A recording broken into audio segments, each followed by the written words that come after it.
గౌరమ్మ పెడితే అరకతి బరకతి ఉంటుంది, ఇంట్లో మంచిగా ఉంటుంది.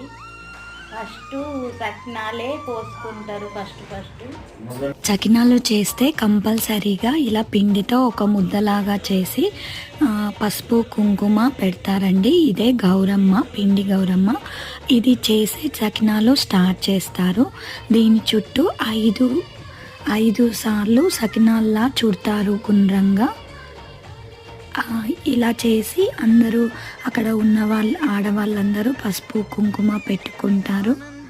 ఎందుకంటే పంట ఈ టైంలో చేతికి వస్తుంది కనుక రైతులందరూ హ్యాపీగా చేసుకుంటారు. ఫస్ట్ అమ్మవారికి, ఆ గౌరమ్మకి దండం పెట్టుకొని స్టార్ట్ చేస్తారు.